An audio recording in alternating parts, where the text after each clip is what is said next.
Hi there, I'm Daniel Joseph, and I'm a candidate for the 2022 municipal election for the City of Kelowna.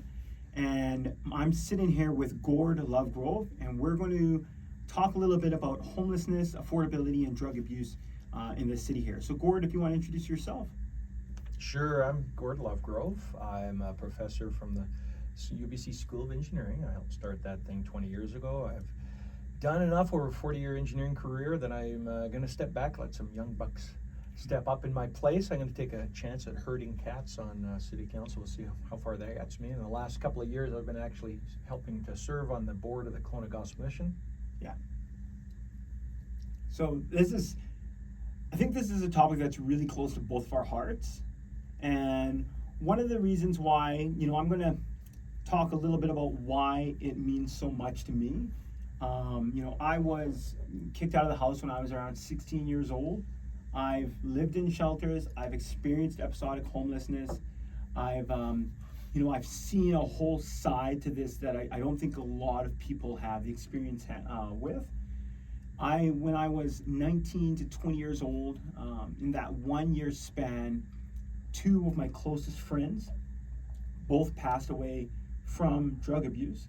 And for me, that was a little bit of a trigger at that time. I was this young guy, and it really triggered me to change a lot of the ways I was living and to throw myself into work, really. So I've been blessed to have the opportunity to work for the last decade or so through various management positions and roles, and really become a bit of an entrepreneur, and be in the situation where I can now give back, where I can I'm able to afford the time to run for city council and to really take a look at some of the issues that we're facing.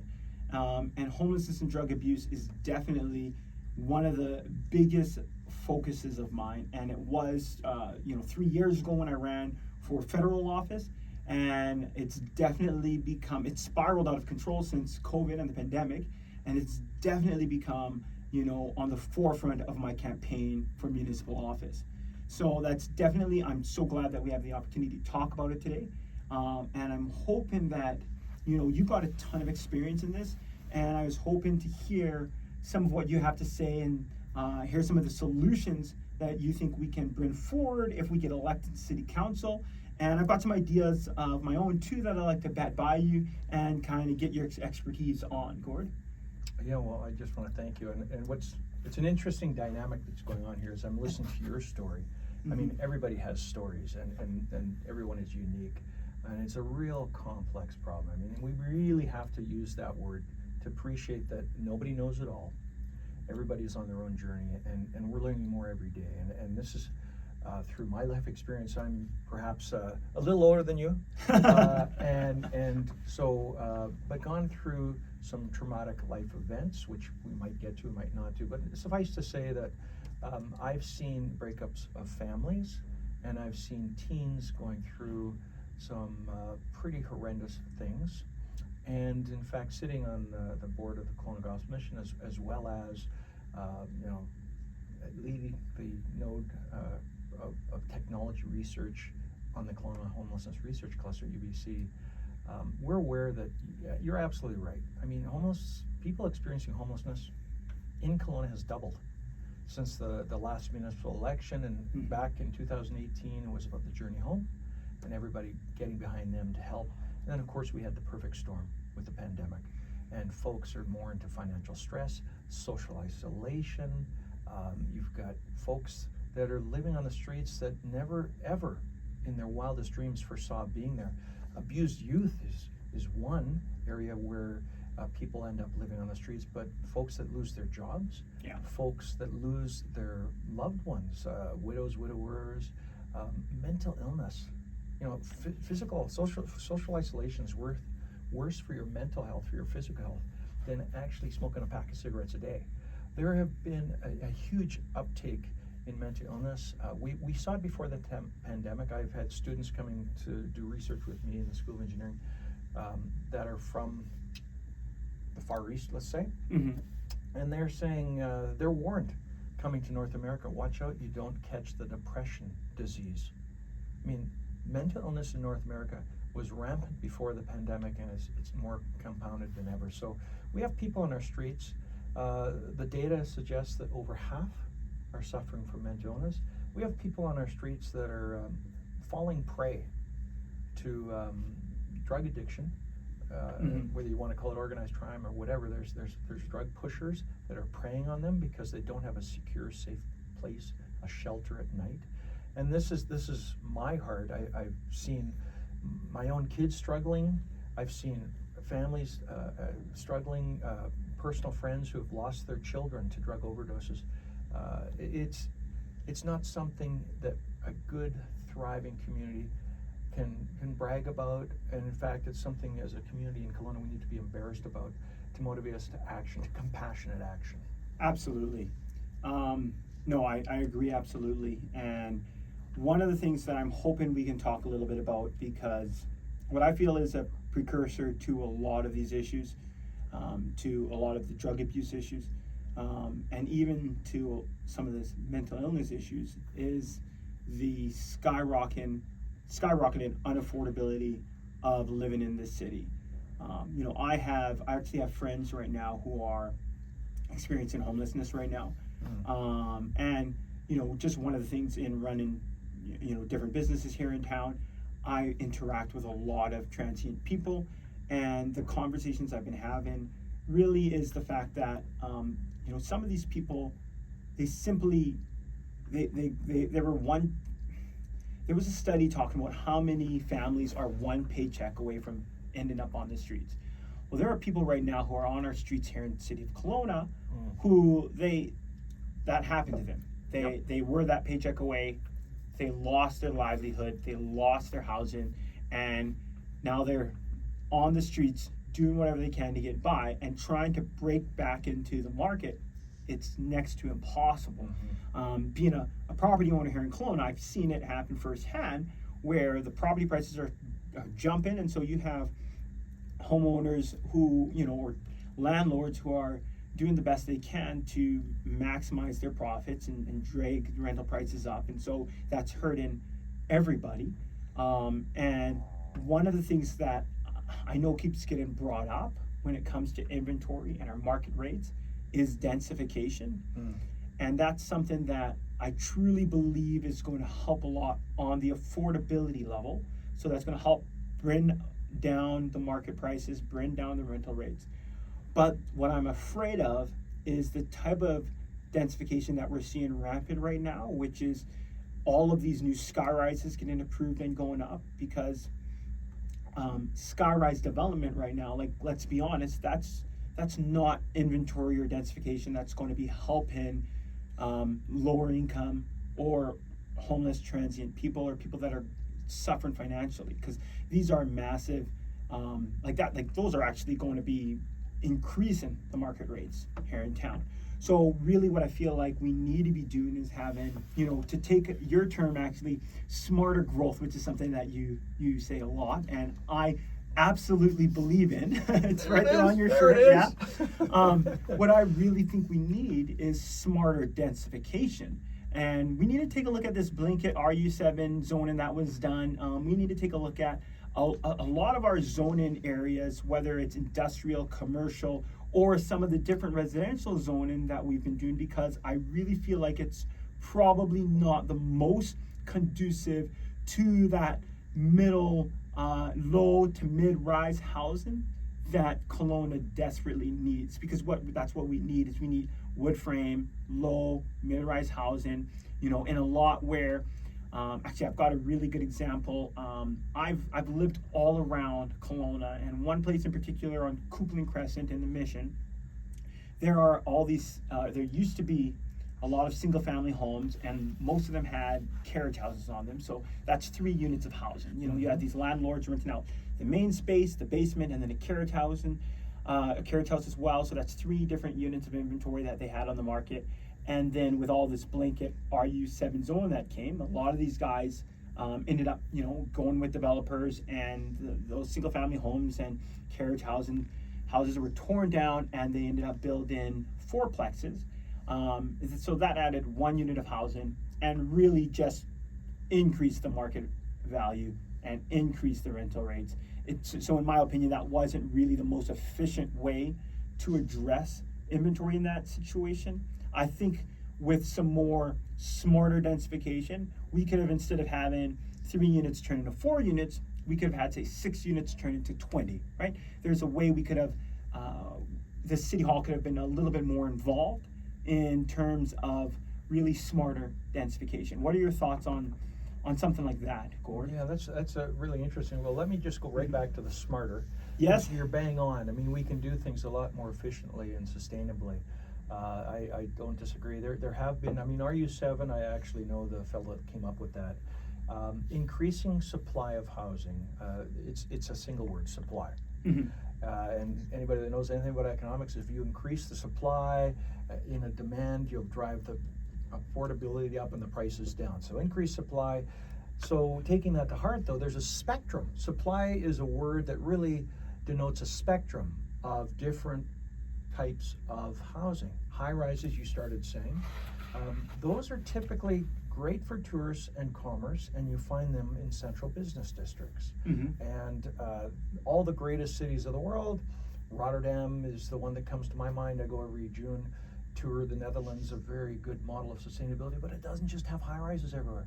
It's got them in the downtowns.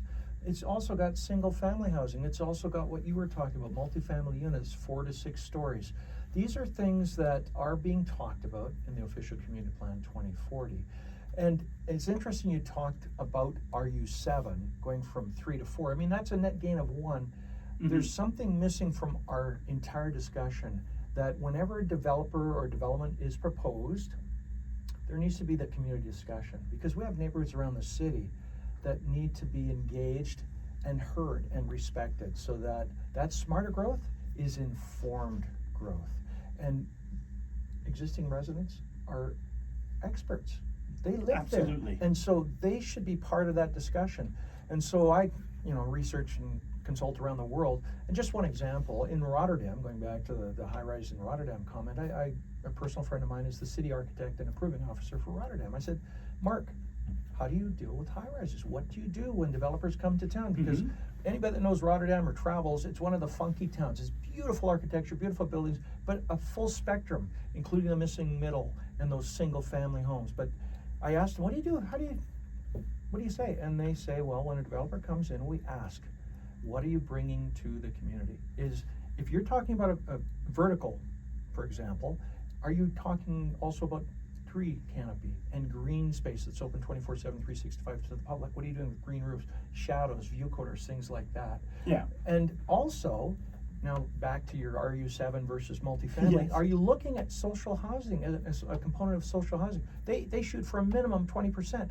And so then the developers, they're all told this. This is not just one person and asking for a variance. This is everybody that comes to our community is being asked to provide the same thing. So then it becomes a cost of doing business on a level playing field. And I think that's the key. Is we've seen some variances happen in the city where somebody asks a question and the same question gets asked a month later or 6 months later and receives a different answer. We need consistency for business stability and to prosper and thrive in our city. So how do you pay for those extra costs of doing business?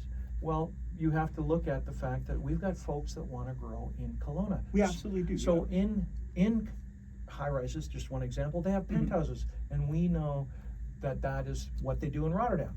The developer comes in, provides amenities and social housing for the city, and recoups their costs, so they do walk away with a profit. We're not talking about no growth. We're not talking about stagnant growth. We're talking about maintaining businesses with profits. So back to the RU7 though, one of the criticisms I have with that, great idea. They've eliminated tree canopy. They can't go RU7 without thinking about bringing in some refinements to it. We're learning. Nobody's got it right. We've tried things. RU7 was a good attempt. We need to bring tree canopy into that. No, that's great. And I think, honestly, we could probably spend another half an hour talking about this. I'd love to talk to you more about it, and hopefully we can bring it to City Council and hopefully bring some of this discussion to the other councillors and City Hall. Yeah? I'm sorry, because I really go ahead. Remember smarter growth. Yes. A system. Absolutely. And one of the things is it's not just about plunk, plunk, plunk. People that necessarily can't afford or at risk of being homeless, Yes.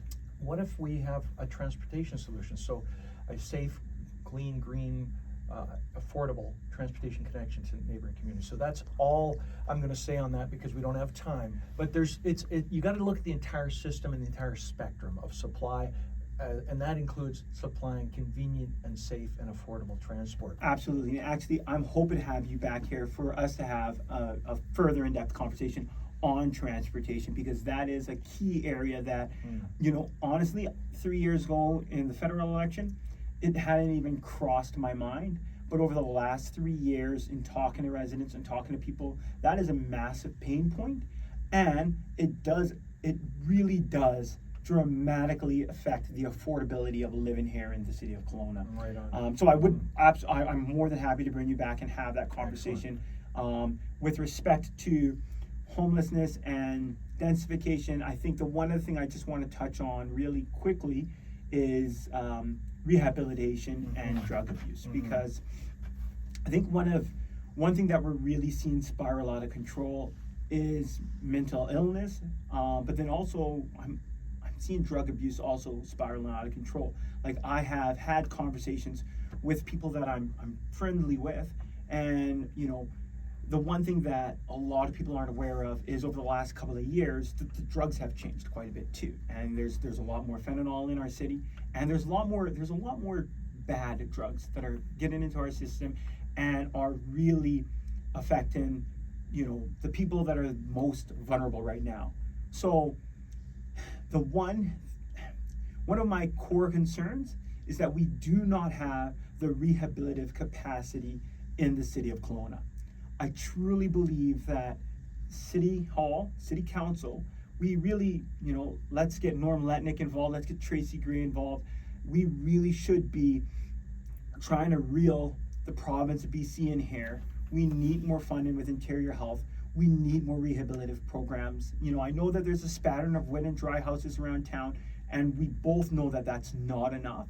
I'm from the Rutland community, and I'm going to say, there's a little bit of an outcry over how much of it was just pushed into Rutland, and I'm absolutely against just throwing all of the city's problems into Rutland, but I'm not against wet and dry houses.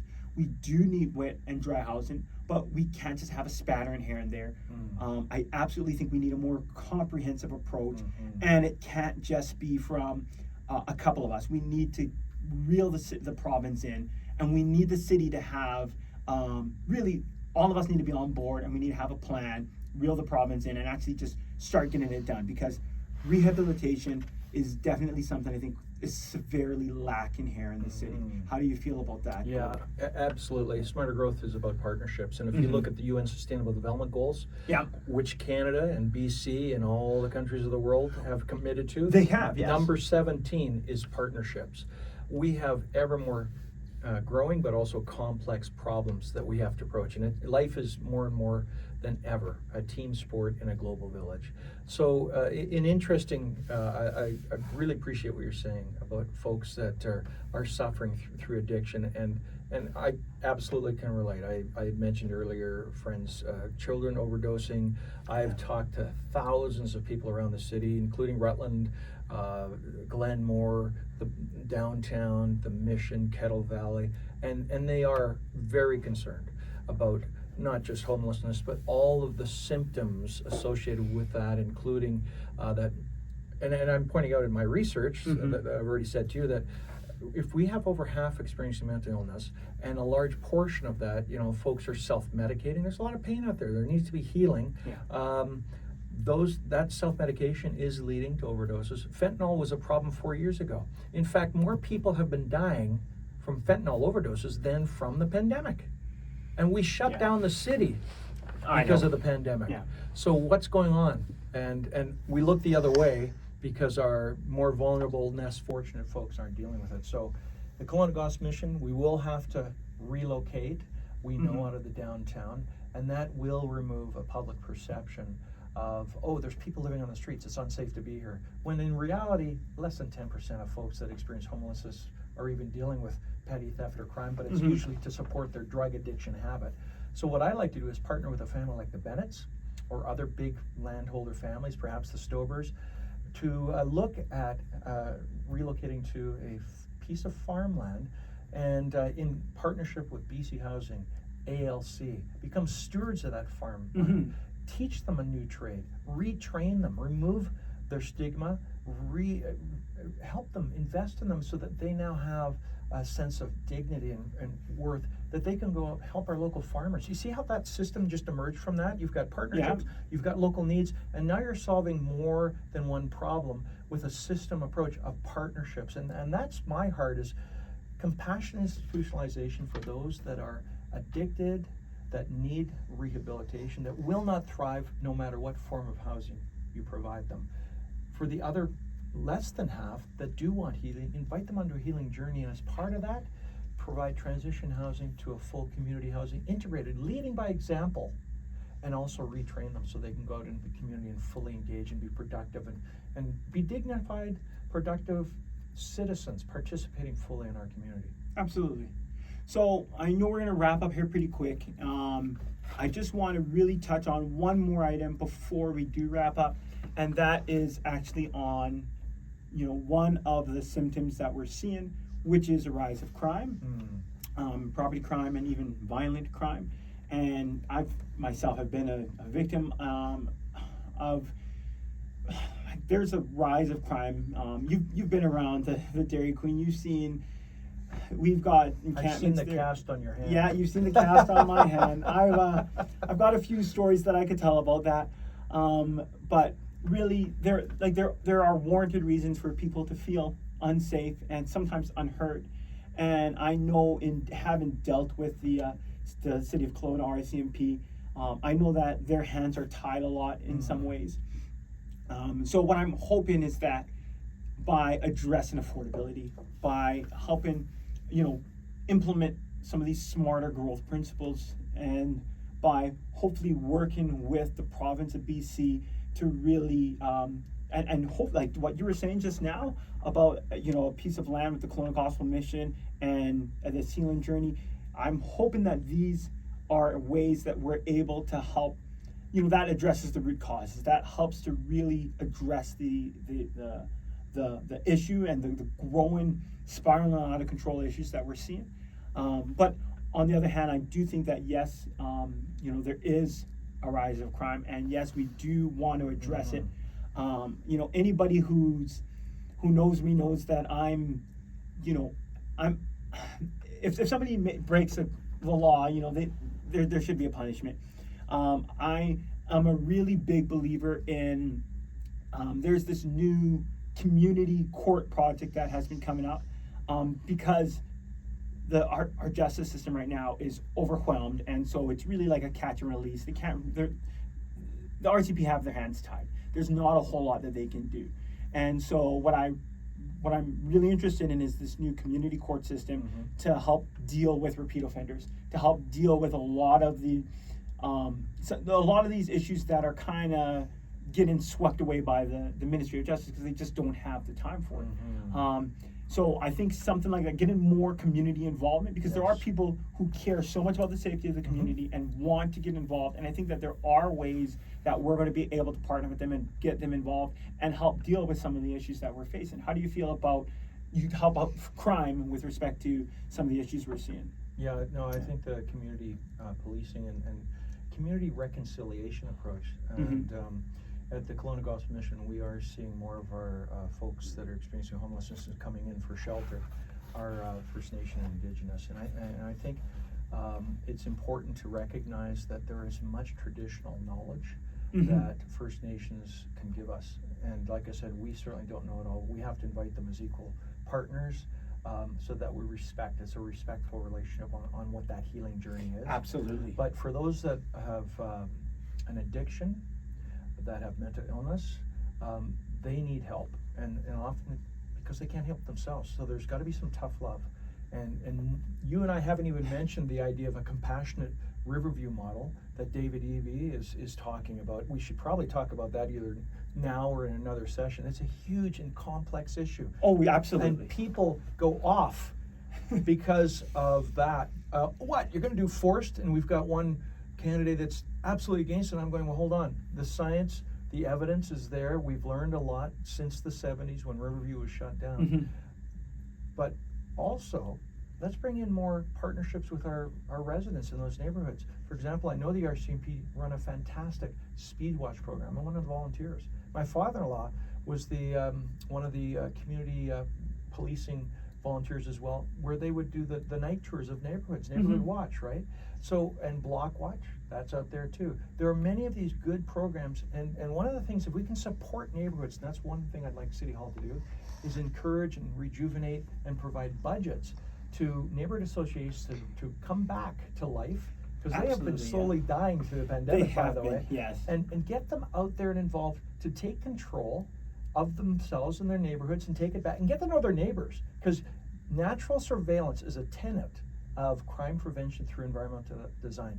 Natural surveillance is eyes on streets from residents who know each other, who know shouldn't be there. So there's a lot of, again, systems, smarter growth approach to helping crime, and also have a circle, a reconciliation circle where perpetrators that are caught can reconcile with their victims. I would love that, and this is what I'm talking about when I talk about traditional First Nation knowledge. That's what they do, and it works. Their civility is very low. Anyways, we've talked too long. I'm sorry. No, and I would love to talk a little bit more about what you're saying about David Eby and the compassionate Riverside. But unfortunately, it's Riverview, by the way. I apologize. Riverview, no worries. Unfortunately, we're running out of time right now. But I think that this was a great first conversation, and there's a lot to chew on. There's a lot that I'm going to have to think about and hopefully can impact me. Is there any final words that you want to add for our viewers before we wrap things up here?